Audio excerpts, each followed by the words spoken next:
Hi guys, we're here today with Justin from Approvely and Fantasy Elect. Um, and well, tell us a little bit about your um, both your companies, if you could, real quick. Yeah. So I think we first met 2023. 2023 in Vegas. Yep. Yep. My very first, I was a newbie. Were Yes. you a newbie that year? No, that was my fourth conference. Look at you Third showing conference. off a little bit. Yeah, so that was my first, and I had just launched Fantasy Elect. Yes. Um, and then I guess as a tie-in, so Fantasy Elect was DFS for politics, draft teams of politicians, over and under on political events, um, and through my startup, we were customers of Approvely. Developed a great relationship with the Approvely team, super supportive. Chelsea, the founder, was always like checking in, how things going. We'd meet at FSGA, G2E. And then after the election, was looking to make like a personal pivot, make a company pivot. Was having a conversation with Chelsea and started talking about all the amazing things that were happening at Approvely, and yeah, was fortunate enough to be offered the ability to come on and do sales and business development in support of what Approvely's doing. So Approvely's a payments provider in the industry, really focused on just kind of those gaming verticals that need the support. And I think that's what drew me to it, was having been an operator in the space, knowing just kind of like where I made my mistakes. Yeah. Um, yeah, it was a great opportunity for me to come on and just do something that was like a continuation of the passion, right? And then also being able to help other people in that passion.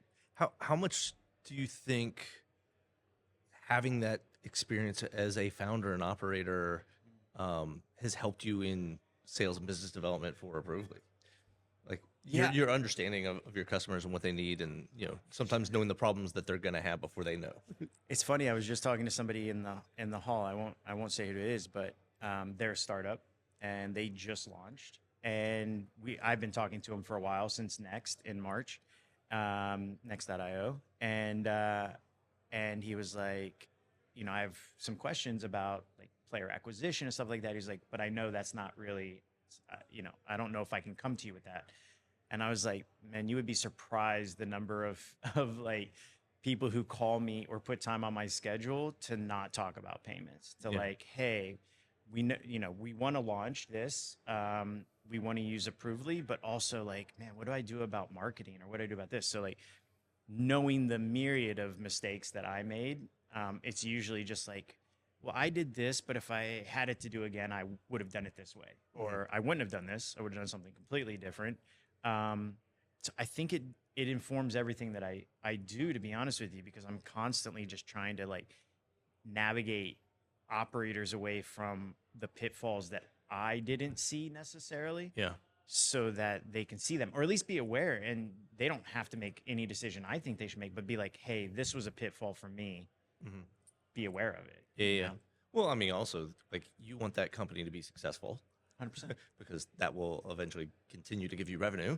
For sure. So, like, setting them up for success in totality. Yeah. I love that model and the way that you look at things that way. I by no means Chelsea as well. I mean, yeah. like, I know it kind of comes from the company culture, the Yeah. founder a little bit. For sure. And probably, I by no means am saying I'm doing it altruistically. I mean, I am. You are also. Yeah, I Yeah.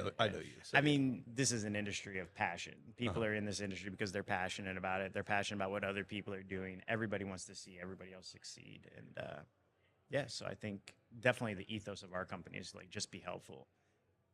That's That's it. awesome. That's awesome. I love it.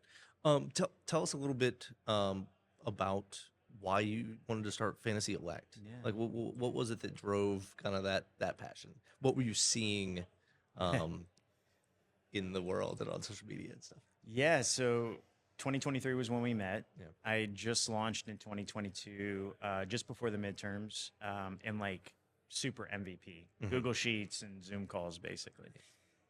I had the idea in 2016, 2015 during that election cycle. I was playing fantasy football with some friends. I was in a bar with a buddy from the league, and there was like a Donald Trump rally on, and I was like, man, this feels like a football rally. Just And feels different. it feels weird, right? Like, and not weird in any judgmental way, but it like felt odd. Yeah. Felt like nothing I had ever seen before. I mean, there were always like before that there were like the Yes We Can rallies, but this one felt, I don't know, it seemed different, right? It didn't seem like be the change or whatever the previous ones were. So, I literally turned to my buddy from the league and I was like, "This is the game we should be playing." And I was like, "Oh, couldn't it be the same game? Couldn't it pretty much be the same thing? You just draft politicians, you earn points based on their performance." And then it did evolve a bit beyond that into like, could you do over unders on like results of events? You know, Closer to prediction market. Like in like a you were sense. prediction market before. I they like were, to say that we they were big. we didn't go the same route as Kalshi Yeah. and Polymarket, but yes, maybe also more of like prize picks, right? So like if you think about the last election cycle with Trump and Harris, like could you predict the over under on like 58.95% of the vote, right? Or even at the Or by electoral state college. state Yeah. level. Oh yeah, state by state even, right? Or even district by district. You break it down however you want, right? And that's not the only metric that you could do that with, but that's an example of like kind of where it eventually evolved. Yeah. Did you have other motivations beyond just the gameplay of it, and then the monetization? Like, was there a altruistic, engaging people at a civic level? So I feel like I remember that, but Yeah. No, you're right. Yeah, for sure. I mean, we were heavy into like free to play. Thought, why aren't young people in high school playing this game as a way of like understanding who's my representative? Like, Yeah. what issues are important? Yeah, I mean, school can be such a dry way of teaching things, whereas this year, like kids, young people, everyone loves fantasy sports and everybody loves competition. So, yeah, there was definitely that. There was definitely the idea that even in polarization, I might. This isn't necessarily true, but I might be like a diehard Republican, but Nancy Pelosi is going to crush her district, so that might be a good draft pick, right? Yeah. You see the same thing in fantasy Oh sports. yeah. I might be a it huge kills Cowboys me. fan, right? But am I going to draft Jalen Hurts? You know, what I mean? Yeah. Like, I mean, if it's close, if he's close in ADP, I'm probably not taking a Steeler as a Ravens fan. But yeah, if I'm like, dude, there's some value there. Yeah, sorry, I'm drafting Aaron Rodgers. It makes sense. Right. Whatever. Yeah. Russell Wilson. Yeah. Well, now Johnny Smith as of today. There you go. Yeah. What is the FSGA kind of meant to you through your journey over the last 3 years? Yeah, I think it can't be overstated just how supportive it is and that it's a real community. Yeah. You go to some like we're at the summer conference right now. You go to some conferences and it's all transactional. It's all like, here's my card, call me, let's do something. And here it's more like, hey man, how's the family? And oh, I saw this thing. What did you guys do on the platform? So it's like you really care about each other. And I think I want to say it was February this year, but it might have been Digger or somebody used the word coopetition. Yeah. I thought, man, what a great word, right? Like you can have competition, but there's always cooperation there as well. Yeah. And I can't speak to the fact that whether that's at every level of the industry, but I can certainly speak to the fact that like the people that I'm around here, everybody's helpful. And it goes back to what we said about Approvely, right? It's like always being helpful because you just never know. And it's a small industry. So you make a bad name for yourself. It's known. And I don't know what your take is, but I don't actually think that's the reason, actually. Yeah. I think there's something about people who are passionate about this industry. It's almost like they care more about the industry as a whole than they do about their own selfish interests, which is altruistic. I think there's something there. Like the reason people are starting companies in this industry is because they're passionate about it and because it's their hobbies, right? Like, I mean, most of us are turning our hobbies into our business, hopefully. Right. So you want the industry to continue to do new fun things and to grow and to, you know, to have fun because that's what it's about. I mean, so um, I think part of that is just the culture of the industry. Part of it, I think, comes from the leaders of the FSGA and how they've kind of set up this industry and run it for the last 30 years, I guess. And part of it might be the self-selecting of who's joining the industry, right?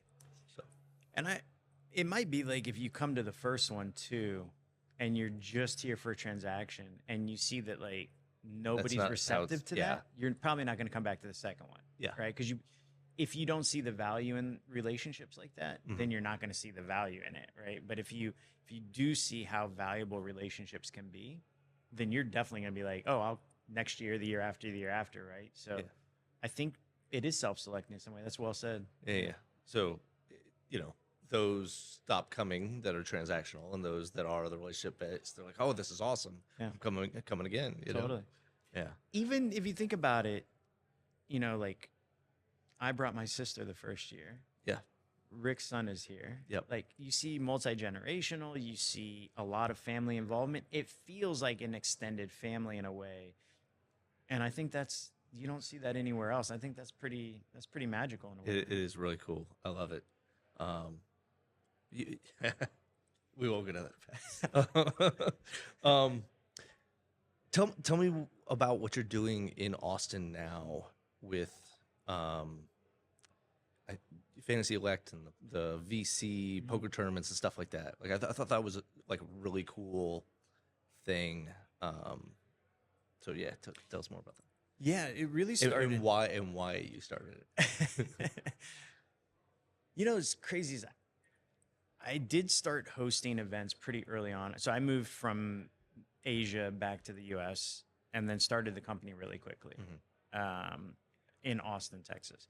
And I didn't know anyone. And I can very much just like COVID didn't bother me at all. I can just sit in a room and work and be very antisocial. So I figured the only way I was going to not do that was if I was responsible for putting an event together. So I started hosting some events. And then in 2023, we hosted our first. I started in 2023 hosting fantasy sports and esports events at the Capital Factory. Yep. Shout out to Capital Factory. Yeah, love them. And we do it every month. And then it started in like summertime 2023, I guess. And then March 2024, we did a South by event, fantasy sports event. And it really started to kind of like build. And I was raising money. End of 23, 24 was like the apocalypse of VC. Yeah. It was like nuclear winter out there. And just kind of like understanding different pain points. And so it really started Approvely, we were a customer. Approvely sponsored our fantasy sports event during South by in March of 24. And that was kind of like an additional part of that relationship, right? It was like, Chelsea was like, oh, I love that you're doing this. Yeah, for sure. And I think we might have even talked about it initially at FSGA that February.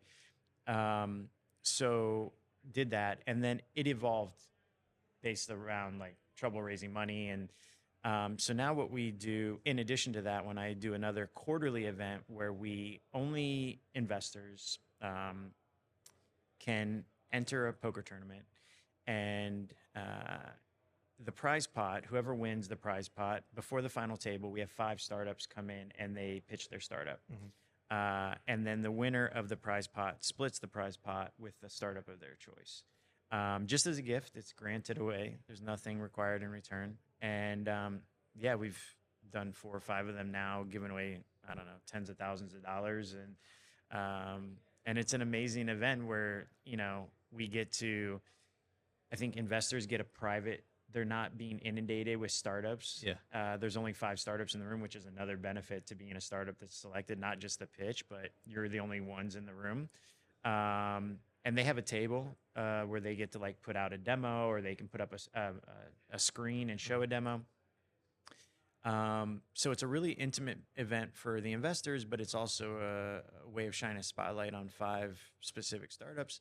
And people walk home with some money, and I love it. I think poker is a great insight into being a founder in Yeah. so many ways. It's all about risk. It's all about quality decision making, and I think that's also part of what you're alluding Reading people. to. Dude, Yeah. totally. And like, I just think, yeah, if you read no other books, like I don't even think necessarily reading startup books. I think reading like Annie Duke, any one of her books, or there's a woman, Maria.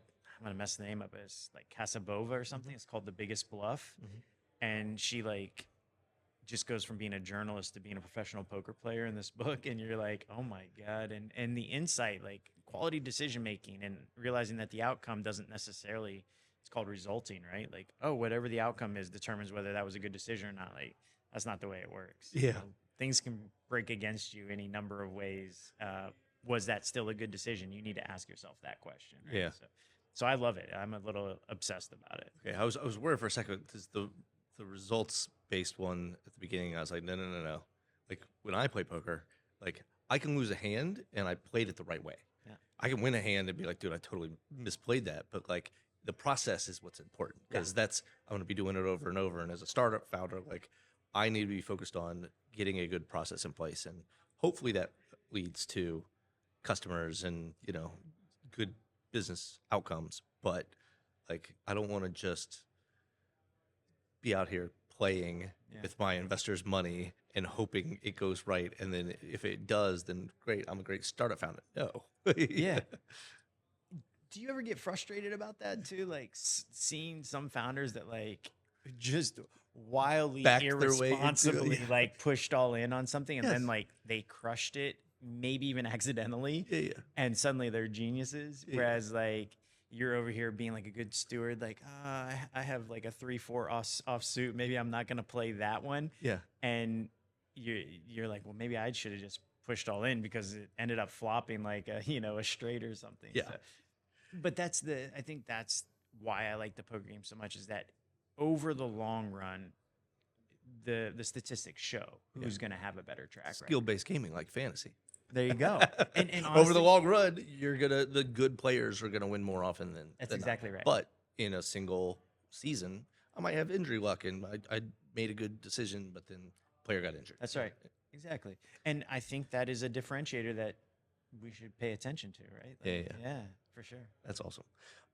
So what do you want to get out of the conference this year? Yeah. I mean, I think, honestly speaking, I come here a little bit. One of the things I always want to get out is just like, how are my friends doing? Yeah. It's very hard to like.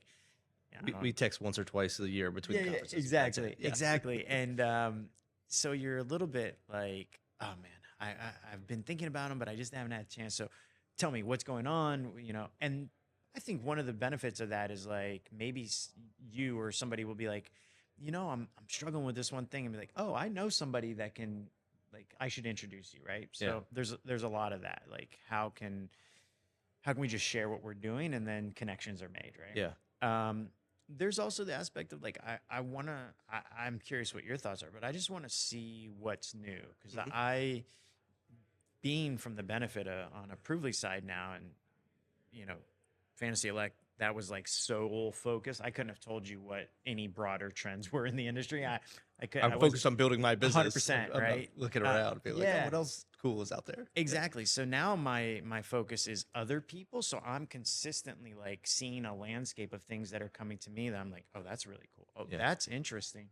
So I think there's a little bit of that here, because I see it in a lot of different verticals now, but I'm really consistently curious what is coming down the pipe that on the fantasy side, and like how people are, innovating. Yeah, I love the elevator pitch competition, and both the last 2 conferences I've joined new leagues because of they pitched it, and I'm like, hey, are you guys active? Yeah, I'm gonna start playing. So That's it's fun. awesome. Yeah. I want to hit on a piece that you just talked about, like the seeing how people are doing, be able to help them, whatever. I struggled the first couple of conferences sharing when things weren't going well because I was embarrassed. I'm just like, dude, like we're not growing like how I wanted, and we're behind, and like there's embarrassment, and you don't want to be like, as a founder, you always got to be like, everything's awesome, everything's great, we're crushing it, writing up, that's it. And what I've realized about this community especially is I can here be a little bit more vulnerable because people are willing to help, right? And so I can be like, honestly, it's been a rough couple months, and here's what I'm struggling with, and we're trying to figure it out, but I don't know yet. And people will be like, "Oh, you need let me introduce you to this person." Or, hey, I don't know the answer to that, but I'll think about it, and I'll see if I can help you out some way. Like it's really cool. Yeah, I mean, even like me sharing that. I mean, obviously, I didn't sell Fantasy Elect for hundreds of millions of dollars, right? Yeah. So, yeah, I mean, early on, I think it's really important to face your ego head on and just acknowledge that like Fantasy Elect didn't turn out the way I thought it would, but I would argue that it got me to where I like whatever my fate is supposed to be. I'm very happy at Approvely. I think that I've learned exponentially more. I think the number the only downside would be that my ego is damaged. There's no other, maybe a bit of a financial downside on some of the investments that I made on myself. But beyond those two things, like I learned a ton through Fantasy Elect. It makes me better at what I'm doing now, but what I'm doing now has made me better just in general as well. So I think that that's a really important thing, is that if you've been coming here long enough, you don't have an issue being vulnerable and admitting, this didn't work out or whatever. And knowing that, back to whether or not you're a jerk in this industry or not, nobody's judging you for that. In fact, like they get it and they're not hiding it or using it against you. And if they are, like those people are going to get sussed out pretty quick. Yeah, absolutely. Yeah. Well, I really appreciate it, man. It was been great talking to you. I still owe you a beer, so we'll get that 100%. Two now. Evened up. Yeah, now too.